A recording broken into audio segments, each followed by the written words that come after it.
Hi, my name is Eugenia Beatriz Coronado. I am a communication disorders major, specifically speech and language pathology.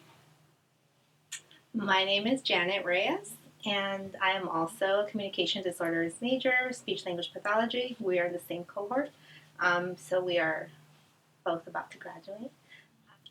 So one of the biggest things that is helping me currently in my externship is the idea of being able to read and interact with other, whether they be professionals or patients or caregivers.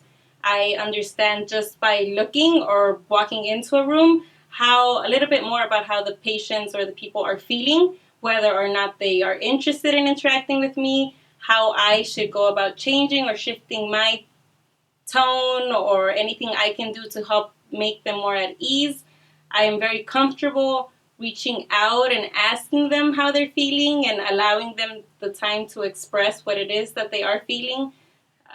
I see the whole picture, the whole person, and that's something that they were big on in ECHO is like the whole person, the community, and that's something that I see and I try to implement within my own little community where it's like my professional network, but also the relationship building with the individuals, with the family, the education portion, and a lot of times knowing that trying to get a baseline and see where they're coming from and what their level of understanding is, and just break it down to them simply on the grant. But a lot of times you see it written and you're like, you're gonna learn these, and people can tell you something and you're like, okay, yeah, I learned that, but it was cultivated within ECHO. It was a family. They didn't just tell you, they showed you, they did it. It was a family and they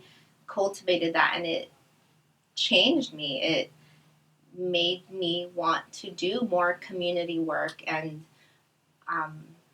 it's changed me as a person.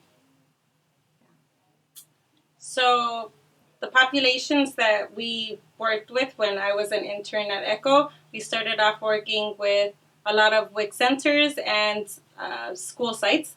And while I was very comfortable at the school setting, I had no experience working at more of an office-like or a WIC-like setting.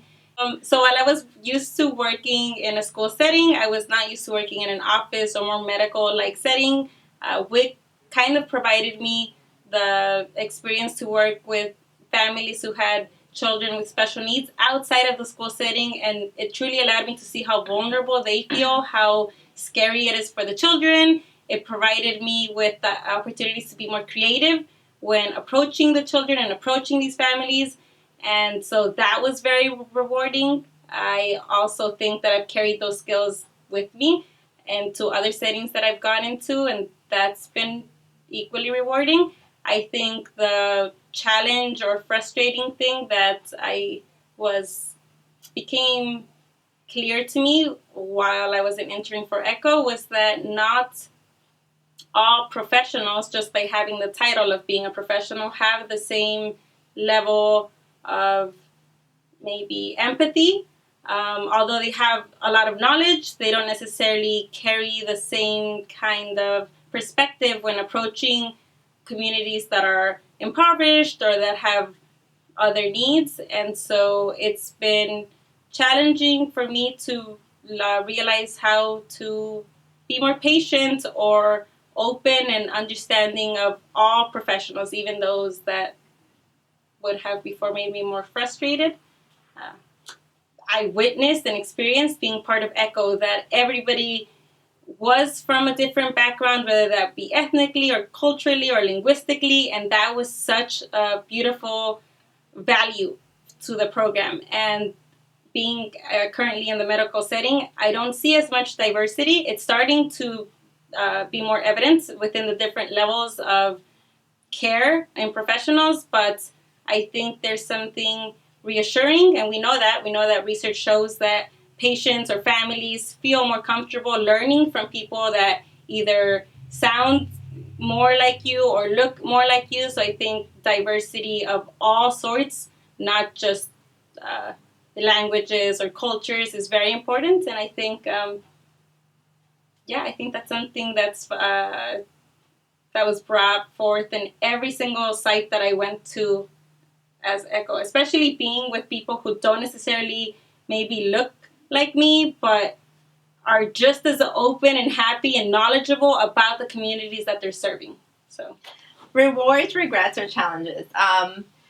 The most rewarding thing is seeing like the fact that something is a little piece of education can make such a big difference in a child and a family's life, and knowing that you can easily give them that information. And I had when I was at my time in ECHO, I had clients here, and a student that I was seeing, I noticed he had like poor oral hygiene, and granted I was providing speech therapy services, but because I had that background and knowledge, I could provide a little bit of education, and we did like a little treatment, a little therapy session, and the child had autism, so it was challenging. So a lot of we work with special populations, and if we're able to help prepare them and provide like a little scenario for them, and they can go into the dentist without having to get their arms restrained or anything like that, knowing that I made a difference in that child and the mom, that was very rewarding. Having the a challenge that I had was having the awareness and not being able to do anything about it. That was the most frustrating and challenging for me. Is I was working at a school district at LAUSD and had, I'd say, at least 5 to 10 children with all of their front teeth rotting, and I was providing speech therapy, and obviously having the background that I learned through ECHO, I addressed it to my supervisor, and that was another, like she said, like some professionals were like, oh, well, that's not our problem really, but if we can do something about it, we should.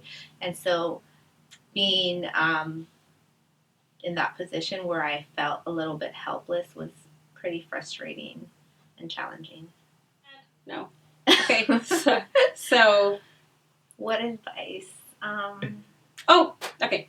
So the biggest piece of advice that I have for students interns is to be open and enthusiastic about pursuing things that you don't necessarily think you could do.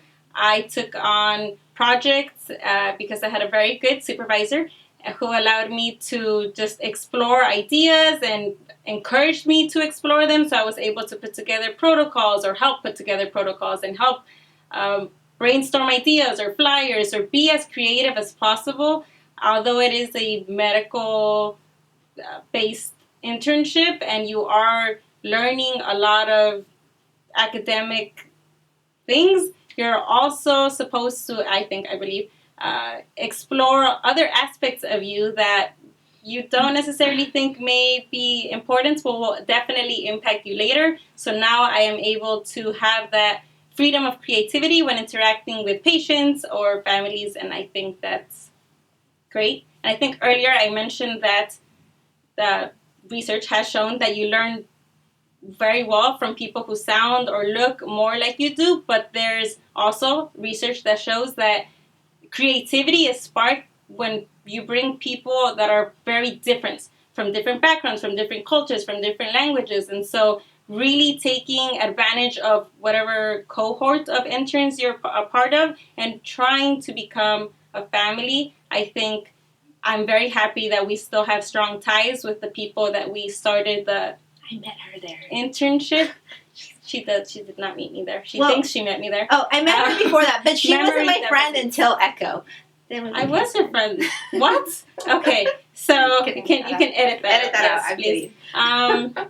But I think so. Yeah. So taking advantage of that creativity by bringing two people that are just very different, whether it be in mindsets or perspectives, and reaching out to your supervisors with ideas, not being scared of mentioning, oh, I kind of saw this and I think we could improve it by fill in the blank. I think that's the biggest piece of advice. Like, don't be scared of pursuing any projects or activities or ideas or even discussing them. Maybe you don't have to actually put it into action, but talk about it with your supervisor.